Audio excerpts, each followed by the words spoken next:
You're listening to Conversations with Chanda, a Minneapolis Foundation podcast that unpacks the community's grittiest, most vexing problems, hosted by Chanda Smith-Baker.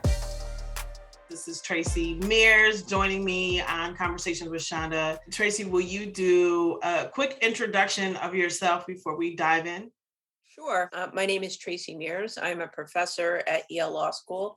I also co-founded and direct, along with Tom Tyler, the Justice Collaboratory at Yale Law School, which is a research center that focuses on the social science of justice, among other things. We work with students, we work with researchers, we try to work with institutions on the ground doing the work, but also try to advance theories of transformation. And I work more directly with Chanda at the Joyce Foundation, where we both serve as directors on the board. Yes, we do. I'm so happy to serve there with you and learn from you and grow with you and give back to our region in that way. One of the ways that we bonded is, one, you're just a great person, but over all the things that we're experiencing here, I met you and I don't know, George Floyd, everything happened. And I just think I just reached out like, what the hell, Tracey? Like, I don't know which way is up and which way is down. And I guess my first question, because you are, working across this country, is what is the conversation about Minnesota right now? I think Minnesota is in the middle of a maelstrom, which, is stating the obvious. But in the context of thinking about transformation and change, y'all have experienced a number of very high profile judicial cases that people focus on, understandably, in the context of trying to achieve some kind of accountability for individual wrongs, each one of which represents a systemic problem that people understandably want to try to change in some way and are struggling to connect up whether and how these individual cases affect that system, impact that system in some way, whether these individual cases are part of the journey of transformation. And so each case is important, of course. It's hard to deny, obviously, the meaning of guilty verdicts to the families who have lost loved ones. And then at the same time, those of us who think more and more wonky ways about policy, we see, we expect all the ways in which those cases, once you set aside the role they play in accountability and back in acknowledgement of harm, right? It's predictable to us, the ways in which focusing on those particular cases or whatever happens in those particular cases ultimately won't be that meaningful. That's not a surprise, right? But how to figure out how to talk about that in a context in which people are understandably focused on those individual cases, and people don't really have the capacity, don't have the training, don't have the perspective, to think about all the things that are necessary to really have transformation of these systems. That's a really, really difficult situation to be in, especially when you keep having case after case after case, right? Because you, as a person who thinks about all the ways in which the puzzle pieces fit together, you're going to be focusing on institutions of criminal legal processing, but you're also going to be focusing on housing justice, and you're also going to be focusing on education, and you're also going to be talking about food insecurity, all of which, of course, is a part of addressing the safety deprivation that so many citizens of Minneapolis and St. Paul, I guess, is still in your purview, maybe, are experiencing. And, trying to get people to focus on that complicated interlocking network, even while the media and folks are focused on particular cases and individual names is so, so hard. I mean, I was talking for a while and sorry, but like, I do think that that's kind of the essence of the difficulty, why you can say things like, I don't know, up from down, and which way to go, right? Yeah, after each of our notable cases, people want to act. We move quickly and we make decisions. People want to understand the issue and we just move. We're seeing that now. We saw that after George Floyd. We've seen it after Philandos to some extent with pretextual stops. And then we had Dante Wright, pretext stop. We've seen it after George Floyd to some extent in the Breonna Taylor case with no knock warrants. And now we have it with the Meares lock. So we're moving quickly. We thought that we had a decision on no lock warrants. It obviously was not the case. And so now we're moving and we have a moratorium on that. I don't know. I don't have confidence that that's a solution. It feels to me like it will go to a quick knock warrants, something that could be equally as dangerous. Do you have an opinion on that? Yeah. I know I'm stressing you out. No, you're not stressing me out. I'm trying to, because we actually have time here, you and I do, in contrast to often the situations in which I have these conversations where I have to try to figure out, okay, how can I get an important point, convey it in 5 minutes, because that's what I get. And that's what someone's going to, all the time they're going to have to listen to what I have to say. So, I do have an opinion on the no knock warrant, but I can tell you, and I'll tell you what I think in a minute. But it's precisely this issue, Chanda, that an incident happens. We want to do something about the dynamics that led to the incident. So we're right there. It's not that different from violence. What I'm going to call private violence, private in the sense that it's not involving an officer. It's just interpersonal violence between individuals, often in race class subjugated communities. An incident happens and we're like, okay, we're gonna react. We're gonna do something about that. And there are things actually that we can do about that situation. Absolutely. So too, there are things we can do right now about the no knock warrant situation. Absolutely. But once we step back, if we're going to address police violence, and if we're going to address violence among individuals and think about both of these problems as just at its most general level as safety deprivation, right? The way you would address that is not to, take any individual incident and respond to it. I mean, this is kind of an old tired analogy, but it's like, it would be as if all of our medicine was people being treated in the emergency room. Nobody thinks that that's the right way to do it. Nobody, at least I hope no one does. Right? Some of the things that we, the more sophisticated things that we do aren't emergency room strategies. They're like having a specialist for everything, having an endocrinologist and, having an orthopedic surgeon, which is kind of a thing you can do, sort of. I think that might be one way to think about the more particular problems. Having someone who's very specialized, focusing on how to design a system of warrants for searches so that they are done better. Yeah, we could do that too. But the really ideal way, if we're still continuing with this public health analogy, is to be much more general and much more preventive. Just keep taking it back, right? What would, a system of preventing violence, addressing the fact that so many people experience safety deprivation, what it would look like if we addressed it as just the way we address wellness, of which your general practitioner is a part, but only a part. You go to the dentist twice a year, you see your general practitioner, you eat healthy food and you have access to healthy food and you have good shelter and you exercise and you do all of those things, right? That we don't have a way of thinking about that systematically on the safety side. We really don't.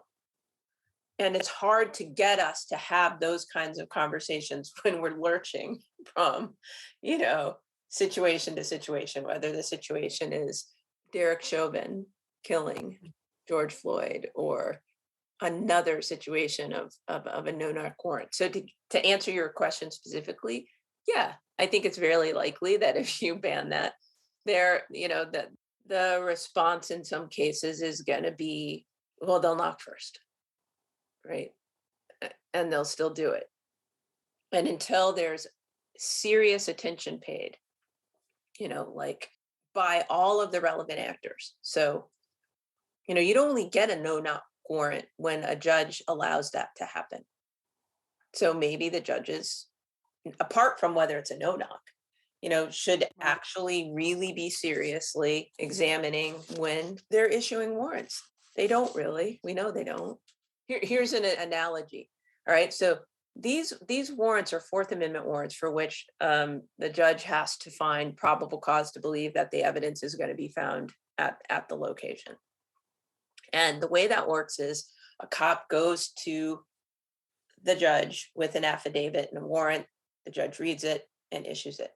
But there's a whole other model for electronic communications on the federal side, actually stateside too, for wiretaps.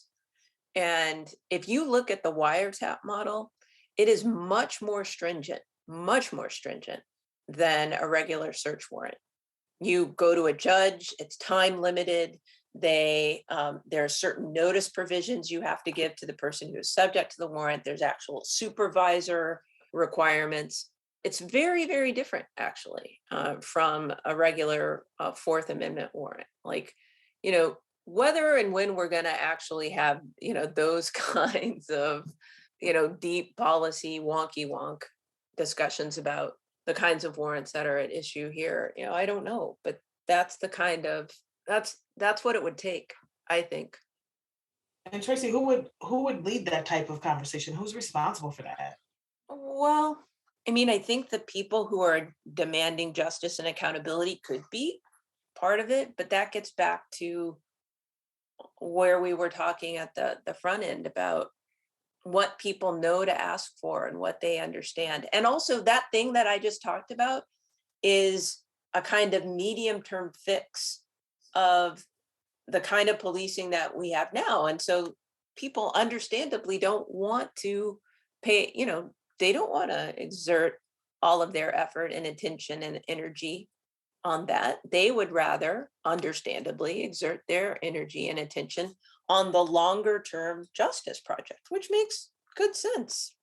The thing that I was talking about before, what it would look like to have a state system devoted to really addressing safety concerns that people have, what that would look like. That's the police transformation conversation. What I think many people are getting at when they're talking about defund the police, right? What I think, or even what some people are getting at when they're talking about abolishing the police. To my mind, what they often mean are they're talking about abolishing the policing service as we know it. I don't think, but maybe some people believe this, that they believe that the state should not be involved at all in the project of addressing safety deprivation of citizens. I know I don't believe that. I don't believe that the state should not be involved in that. The state has an obligation to address safety deprivation. The question is the form that the state takes to address it. Yeah. Can you see a future with no police? Can I see a future with no police as we know them? Absolutely. Sure. Yeah. Well, when you say can I, are you asking me to make a prediction? Or are you asking me to imagine what that state form could look like? I mean, maybe both. Like, I mean, Tracey, I honestly have a hard time like envisioning it, right? And I think that's been really conflicting for me because I both see sort of the rise of crime, right? We sit here yesterday in our community, we buried, D Hill, one of our football players, was senseless act of crime. He was, a great child doing what he needed to do, and someone randomly murdered him.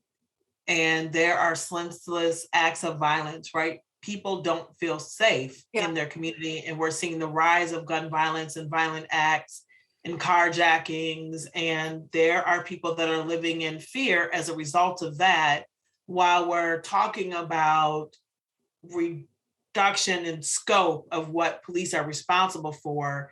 And I think those things are coming into conflict for many people at a time where violent crime are on the rise. And so it's difficult for me in this context to see it, although I can't see the reimagining, right? I want to see the end of what has happened, right? Black men dying, people dying that should not die with, their interactions, the policing, the disrespectful interactions, the racist sort of interactions, the warrior mentality. Like, I see all those things gone, but I just can't envision, and I just can't, I don't know if I just have a block in that or what.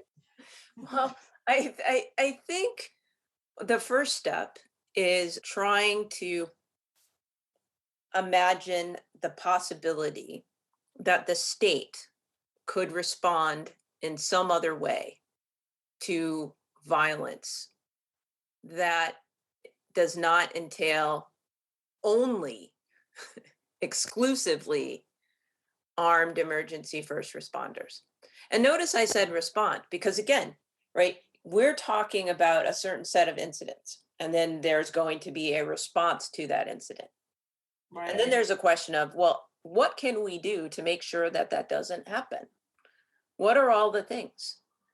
And I think once you start thinking about that, what are all the things that we can do to make sure that that just doesn't happen in the first place? It's pretty easy to imagine a whole bunch of state responses that don't entail exclusively armed first responders, right?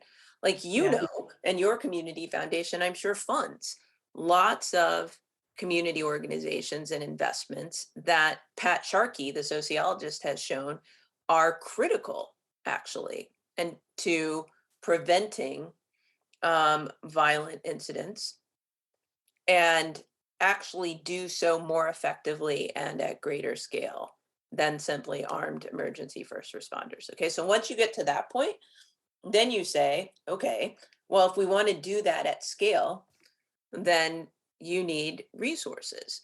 And you understand that the resources involved in doing that can't simply be provided by the community itself. That's why I'm always saying, like, the state has to be involved. There's no world in which the community itself can do it. And I'm including your foundation in that community. You don't have enough resources. And then I would make a normative argument that you shouldn't have to, because part of the reason why these spaces exist in the way that they are, such that the violence takes place in the first place, is because of years, decades of disinvestment, which my colleague Elizabeth Hinton shows so brilliantly in her book, America on Fire, right? All of which she details the uprisings after that the Kerner Commission detailed were about people in race class subjugated communities saying, okay, it's 1968. When are we actually going to get the community investments that we were promised, right? When are we going to get that? Mm-hmm. And that's over 50 years ago now, and they still haven't gotten the investments. And the investments that have happened have been in, a lot of the state investments anyway, have been in armed emergency first responders, not exclusively, but disproportionately, which is why she argues in her first book, the war on poverty turned into the war on crime. And note, I'm not this is not I'm not making a root causes argument, here. I'm talking about what we can expect from relative investments in, what Veshla Weaver and Joe Sauce call, the right arm of the state, rather than the left arm on the one hand, and lack of investments and all of these other things. So there's also there's a catch-up game that is also entailed here, right? For the listeners that have concern and interest in seeing policing change, or maybe not change, I don't know, but what might be important for them to understand about the history of policing in America? I mean, sometimes we start with where we entered the conversation, and there's a long history and legacy in terms of the interaction in policing, particularly in communities of color. Yeah, I mean, a couple points, just building on what I was just talking about. There's a long history of police involvement in the denial of access of many people, and in particular in this country, Black people, and access to their rights as citizens, whether we're talking about voting, whether we're talking about access to property, right? Their ability to actually buy property that they could afford in certain places, their access to their right to education. Schools, right? I mean, Right. all Yeah. of these things, right? And it's and people are familiar, I think, with the ways in which private individuals prevented people of color, whether we're talking about Black people or brown people. And, I think importantly in your area, Native peoples, access to all kinds of these, what we're going to call civic goods. People are used to, we see the picture of, the very poignant picture of young Black women attempting to desegregate schools, and the picture of the white people, white women, yelling and screaming at them. But important to understand that in many places, police played a role in supporting those people and blocking the access of people of color to these goods, right? And that's an important part of the history. It's also an important part of the history that that when certain groups were victimized by other individuals and they went to police and so on for help, they didn't get any help.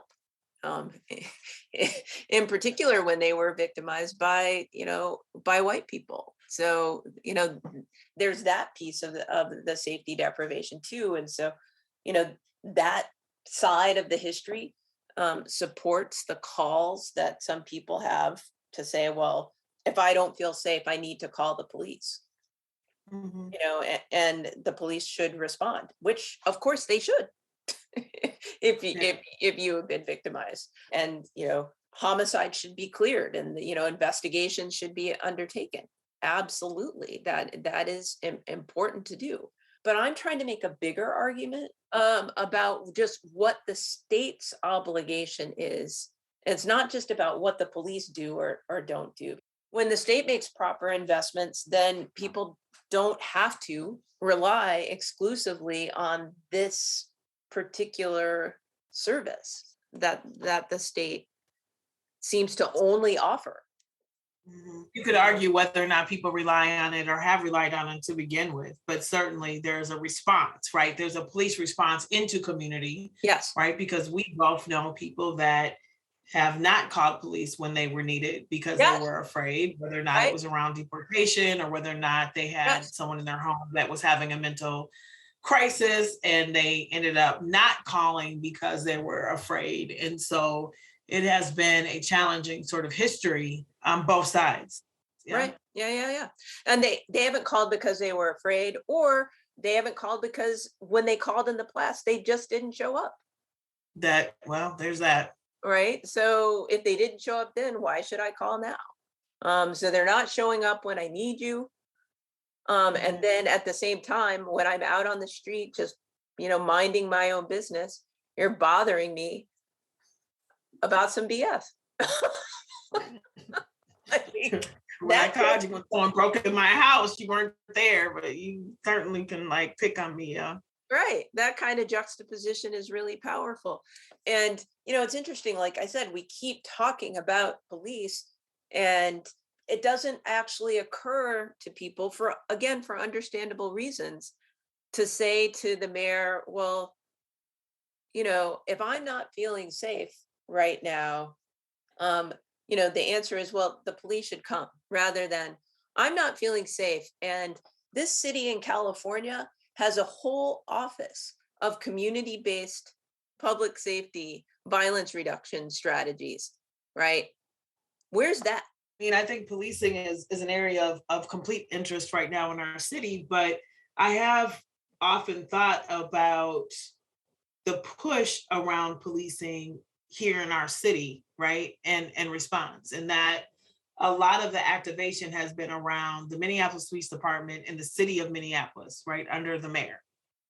And I'm thinking, but so many of the services around public safety actually don't sit in either one of those places. And so I don't understand comprehensive safety plan, why we're not broadening the conversation to include the other actors, including the nonprofit sector, the whole ecosystem of safety, and to plan it out, because there's no amount of the city budget that can get us to what I think we're actually trying to respond to. 100%. So we are actually in complete agreement. Yes, you were the person who taught me this about your particular setup.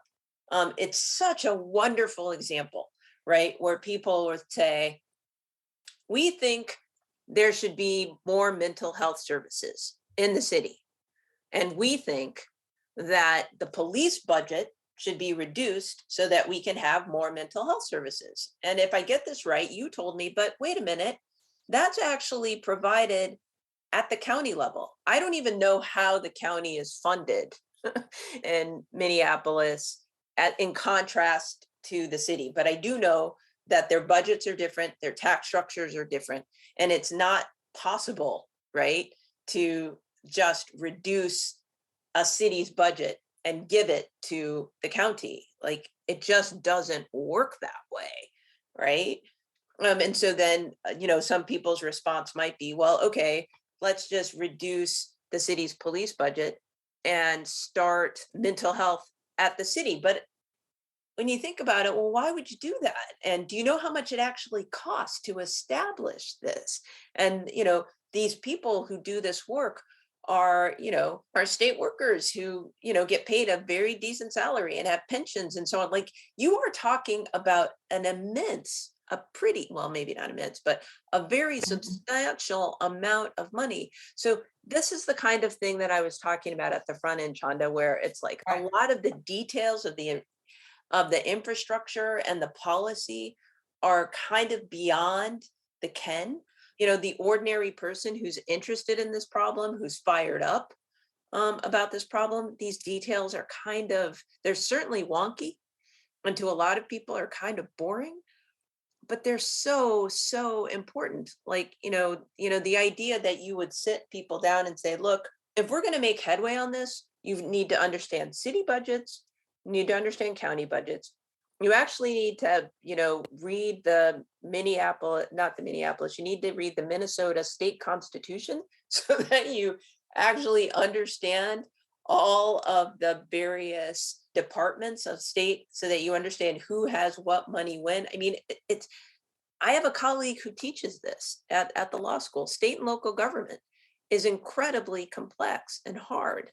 And then you overlay on that, all of that, federal constitutional law, because that matters too, right? Because this is ultimately kind of a federalism problem. A lot of the resources that the state gets, they get from the federal government too. This is hard stuff.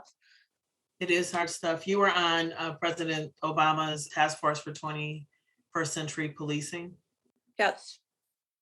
Was that effective? Here's what I can say. We had a few goals, one of which was to come up with a set of reforms that were low hanging, that we felt any policing agency could do that at a minimum would make what the police service as it exists today less harmful and more accountable. I think those recommendations were consistent with that. I think any city that adopted those recommendations actually really did adopt them would move forward in that project. And I think we also thought that our first pillar that focused on legitimacy and trust, that was kind of the organizing principle, was the basis for more fulsome change. Because to my mind, it didn't require, to think about the trust and legitimacy piece of it, didn't require that the policing service exist exactly the way it does now, and then you just have more trust in it. It's that if you understand that that's your goal, then how the policing service carries out its tasks, even how it's organized, would have to be fundamentally different if it's going to meet the communities that they serve in the way that they need to be served in order to have trust, right? Well, I mean, it wasn't really, I mean, it's not really a completely fair question in the way that I asked it, but I mean, I think it was effective in the sense that I think it elevated the issue that more trust needed to be built and something needed to change. It certainly made many of us that were not paying attention to pay attention differently to issues of policing. And I think that was extremely effective. Yeah. But in terms of, was it effective? I mean, remember, we do it. And then 2 years later, Donald Trump is president for 4 years. Right. Right. In a world in which, if real transformation is going to take place, remember, we were just having this whole conversation about budgeting and so on. You need real resources. You need serious technical assistance that didn't happen in those 4 years at all. If in fact, quite the contrary, opposite, serious retrenchment. So if anything did happen on those recommendations, they happened piecemeal, city to city, in certain states, not others, with only the resources that those states happened to have, because the federal government wasn't giving any resources for that kind of change. And also the idea that we were gonna turn the aircraft carrier around in 2 years is just like, have you seen public schools lately? I mean, this is a super important point, though, because there's a lot of urgency that is sitting in our city and across our state and across many states that are saying we can't lose any more lives. We need to make change right now. And it goes back to the point of sort of these, I don't quite want to call them knee jerk, but like these very rapid responses and pressure and politicians that are moving very quickly. And it's not, in fact, building additional trust or confidence in the system. I actually think it's eroding it. Yeah. Even more. Of course, when something major like that happens, there is a demand for a response. We're back in the emergency room. But it's interesting to meet the emergency room with what you stated before, Chanda, which is we can't lose another person, right? Mm-hmm. If you went to the emergency room and you told an emergency room doctor, do what you can to save this life that's right here in front of you, but we can't lose another person, the emergency room doctor would look at you and be like, wait, what? All I can do is do the thing that's in front of me. My job is actually not to go out there and make sure that we don't lose another person. That's an entirely different project, right? And I think if what people need to understand while they are reacting understandably to these tragic incidents is that you got to do what you can in the moment, but you have to be working at like 5 different levels at one time. You have to. I think conversations that don't allow the possibility of working at 5 different levels, right? For addressing the emergency, trying to do something that's, 2 steps in front of the emergency, coming up with a specialized strategy to make whatever we're doing that's creating the emergency less harmful, while also at the same time trying to rebuild this system, the plane, while we're flying it. If you can't do all of that at one time, then right, we're going to fail. I think we can do it all at one time. I think we have to. But that is the way you have to think about it. Yeah, one of the other questions, so no knock warrants, we've talked about. The other one is around early intervention, around and police accountability, right? Police accountability and sort of the early warning signs of officers, right? So we know that it's not all officers. I just want to say it. You know, I have family members that are police officers. I've said that before on this podcast. I actually worry quite a bit about them, and it probably goes to my earlier point of feeling conflicted because I have people that I love on the force, and I have people that aren't family that are on the force that I have a great deal of respect for. But is there any data or anything notable that we should understand in terms of police accountability? Yeah, I'll say two things. One about early warning, and then one about when you say accountability, right?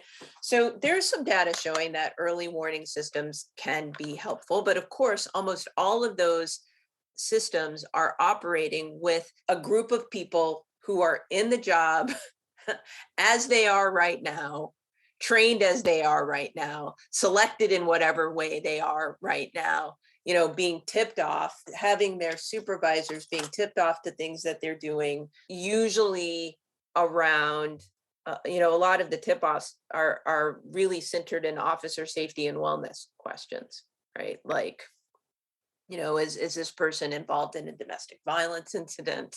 A lot of early warning around drinking and so on, right? There are things that we can do. But even that is focusing on an individual, using that individual's behavior and trying to address the individual's issue without addressing the context in which that individual sits that often is contributing to whatever the issue that we have, right? Like if you wanted to be much more serious about early warning, you would address it in recruitment, and you would have fundamentally different recruitment mechanism. So I'm actually a commissioner on the New Haven Board of Police Commissioners. And right now we are trying to address how we evaluate new officers. We have a Connecticut Post requires that each potential applicant undergo a psychological evaluation. And the tests that the psychologists use primarily, if you look at the instruments, are looking at like whether the person is psychotic. Literally, I mean, Right. if you look at the questions, and then the psychologist will give us some evaluation of like whether or not the person can be a good officer in terms of their ability to follow orders. You're just like, okay. So right there, you are conceiving of the kind of officer that actually I don't think is appropriate for our agency. If you match up our mission statement, because New Haven has a mission statement that expects people to be community oriented, expects them to be able to deal with diverse populations and so on. My question to the psychologist would be, well, what instruments are you using to detect that person's ability to have those kinds of skills? Because I don't see it. Are you asking them to undergo an implicit bias assessment test? Are you asking them to undergo a social dominance orientation test? These are validated instruments in social psychology that could be used, right? But when you're talking about early warning, you're talking about a group of people that have already passed a certain set of tests that aren't even necessarily the best test to identify the group of people that you want. That's fair. And I think we have the Right. same system here. And as a matter of fact, I think they only have to undergo that testing upon hiring, and they don't have to do it again unless they're involved with a critical incident, which is also problematic. Right. Now, in our case, we just rewrote all of our things to make that they have to actually undergo an assessment every 18 months. So, there are things that we can do. But again, those assessments wouldn't screen people out. It wouldn't be sort of a year later, oh, wait, we messed up, you don't have a job. It would be more consistent with your early warning system. So that's, the first piece of it. One answer, the short form of that answer would be to say, Well, if we really cared about early warning systems, we would do it early and make sure that, those people don't ever get into the job, and that we're actually screening in a different set of people with the kinds of skills that we need to actually interact with the populations in question. Now, your question about accountability. And for a lot of people, accountability has to do with what we started our conversation with at the outset of the podcast. Accountability when you've done something wrong. Is there something like a judicial assessment about blaming the person, about in the criminal context, they are criminally adjudicated, or in the employment context, they lose their job or they're suspended or something like that. But there's a different way of thinking about accountability that's more continuous and ongoing. It's the kind of accountability you have in the day-to-day with a supervisor who actually pays attention to what you're doing on the day-to-day, and making sure that if you do a bad job, that you get appropriate training. There's an accountability that is about constant training to assure that you know how to do your job, that you're expert in what you need to do, that if you're going to be faced with a new task, that you have the right training and an opportunity to practice it before you go out and interact with people. You can call that a form of accountability too, right? Body cam. There's all this footage of how people are interacting. And my question has been, are you using it as a training opportunity? Right. Because you can actually go and look when there's a complaint and say, okay, well, maybe it doesn't come to this level, but what about this interaction could have been different? Correct. And you don't even have to wait for the complaint. With all the body camera, there should be constant auditing. There should be like once a week, we're going to take a snippet of somebody's body camera, and we're all going to sit around and we're going to assess whether that was good, what was good about it, what was bad about it. Constant learning, I think, is also a form of accountability. But people aren't used to really thinking about accountability in that way. It's often very retrospective, incident focused, rather than forward looking, constant course correction. I will say, and this might be controversial, but who does a pretty decent job of the kind of accountability that I was talking about with the constant training and so on? The military. Military is pretty good at that. Deeply ironic ways. There's a sense in which the policing service as we know it today could be improved by actually, I'm being intentionally provocative right now, but by being militarized, right? Yeah, okay. So I hear you. And I feel like I've read even that some of the officers that have military backgrounds tend to do better in response. I feel like I've read that somewhere. I don't know if that's true. And making this argument about, learning from the way the military does it, I actually don't mean to necessarily be saying we should be giving people extra points who are in the military. It's just that the military has a particular model of doing it. Now, a lot of that, of course, is about resources.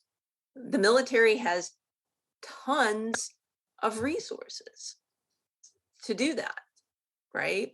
And so then there's also a question of, do we want to spend does the state want to spend all of its resources training armed first responders to do all of these different jobs? Or does the state need to actually develop different agencies and different individuals to respond to different problems, with forms of expertise? Because there's no reason why it has to be the police that, as we know it, engaging in all these responses. I do believe that it needs to be the state, however, or that the state needs to pay for it. Just in terms of progress, and I'm making an assumption that this is progress, but in terms of action, how about I said that in terms of actions that have been taken, can you say anything about the number of states that have made legislative changes and whether or not those have been effective? Okay, I'll try to do this from memory. If you go to the National Council of State Legislatures, you can go to that website And you can actually look at all of the different kinds of legislation that are either pending or passed. So when I started out at the front end of our conversation, I said there have been 25 states that have passed some different kinds of legislation. The three most popular types, if you will, are legislation around use of force and bans on certain kinds of activities like chokeholds and neck restraints, which clearly follows from the incident in your yeah. A bunch of states have passed legislation about the duty to intervene, often in connection with the use of force, again, because of the failure of the officers who are now on trial. A third very prominent issue around legislation is about decertification. So that if you have engaged in some kind of particularly egregious behavior, are separated from the agency that you worked with, they want to decertify them and then make sure that other jurisdictions know that you've been decertified. And then there's legislation that prevents states from recertifying somebody who's been decertified, because there's this problem called the wandering officer, where people are fired, but they're not decertified and they just go to another jurisdiction and get hired. And in some places, this has happened again and again. And these behaviors are, misconduct. Does it include lying? And, Yes. It includes those types of behaviors. Yep. And it includes even things like being under investigation for misconduct and resigning in the middle of the investigation so that there's no finding against you, but then you can, like, at least in Connecticut, you can be decertified for that. So roughly about 25 states, as I said before, Northeast mostly, some around the Great Lakes. There was pending legislation in Ohio and Michigan that didn't get passed. Minnesota passed legislation. There's some in the West, basically nothing in the South and in those middle states in the West. Now, then you asked about whether it's effective. Well, in a lot of cases, the legislation was just passed. So it depends on what we're talking about in terms of effective. Like, is it making a difference in terms of incidents of use of force, or are people actually intervening more? Are we seeing some impact on the decertification? I think in large part right now, it's too early to tell. But one thing is really important here, which is if you look at some of this legislation, it doesn't necessarily build in an infrastructure, as we were discussing before, to even assess the possibility of effectiveness. So if the agencies that are subject to the new use of force legislation are not required to very explicitly document all of their uses of force and then report it to some central agency in the state, then there would be no real possibility of that state agency, whatever the state agency is, auditing that municipal agency to see whether and how their use of force practices have changed, right? I mean, one really big issue we have in assessing the extent to which there has been any change in policing practices is that we live in a data-free zone. Say more about that, because just say a little bit about that. Yeah. So we live in a data-free zone. So like when people talk about police killing people and the numbers of those deaths and so on, the data source that folks commonly refer to is our journalistic databases. People used to look at after Michael Brown was killed, they would go to the Washington Post. There are, these different organizations that collect information basically based on combing through public accounts in newspapers. That is not the same as having a set of official statistics about these, in the same way that we actually have official statistics about homicide. In our state, we don't collect data on officers that have been involved in deadly incidents, critical incidents. It's not collected. So if it's not collected, and it's certainly not collected at the state level after there have been these legislative changes, how would it be possible to assess, seriously assess whether these legislative changes have been effective. And then the sad thing is, which brings us back to where we started, people will know that there have been these legislative changes, and then there's another police killing, in a context in which the officer has engaged in some strategy that the news has just publicized as prohibited. And so people are like, well, what the hell? How is this possible that if it's banned, that it still happens? I mean, for some of us, for some folks, that's what they said. And for some other people, it felt predictable because we've been told a lot of things and it shows back up. And I think the unfortunate thing is that there's many of us that are working to do and make change, and we're undermining our own progress here. And I think it goes to your point of the layers that's required, right? That we can't take these steps forward and 20 steps backwards. Right. And, you have to be able to inspect what you expect. You can't just say it and declare it publicly and not have any built-in accountabilities around, is it happening or not? It's not enough to just ban something. You have to build an infrastructure to detect what you've banned, assess what you've banned, and then build an infrastructure to respond to those bans. And by and large, what we see in the legislation is only step one. The other stuff is hard. It is hard. And the other stuff is in public and it's not. It's wonky. People think it's boring. It's wonky. People think it's That's boring. That's why we're glad we have you. But it's actually one of the most important things to have happen, building the infrastructure, if you actually care about making a difference. Well, I'm glad to see you smiling in the midst of all of this. Do you feel hopeful about our future around public safety? I think there've been a lot of changes.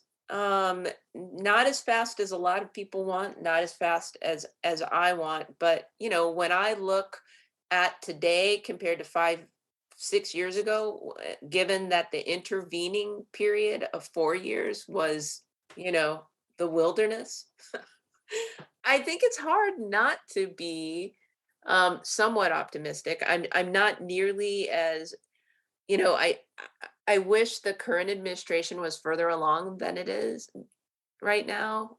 But, I try to give some grace because COVID is a lot. It is a lot. And I think, sometimes we feel like if it's not on the news or on social media, it's not happening. Right. And I think it's important for people to hear you say, because you are so critical in this space and your expertise is limited, across this country, that you see it improving. And, just because I don't know everything doesn't mean that nothing is happening. And yet we know more needs to happen. And right. So I am thrilled to hear you say that, because it could feel pretty daunting here in Minnesota. Yeah. Well, and for a good reason, because all of these incidents keep happening. But, I guess it's also the case to say, just because these horribly tragic, awful, unwarranted incidents occur also doesn't mean that we aren't making progress, because I think we are. Certainly nationally. I can't speak to what's happening on the ground in Minneapolis. I appreciate you. Me too. And I can't wait to see you in April. And that's Tracey Meares and our host, Chanda Smith-Baker. If you love what you hear, please leave us a review wherever you get your podcast. Thank you to Sarah Gillen, John Coco, and Darlene Benjamin. This is Sue Pak Keenitz. Thanks for listening, and I'll talk to you soon.